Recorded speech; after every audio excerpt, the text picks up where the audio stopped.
Hello guys, आज मैं आपको बताती हूँ इंग्लिश अल्फ़ाबेट्स ए एंड ई को इंग्लिश में कैसे प्रोनाउंस करते हैं।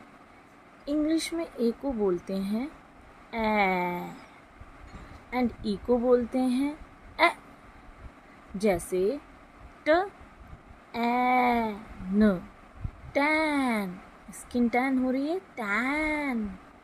एंड ट ए न, tan. This is tan. P A N, pan. This is pan.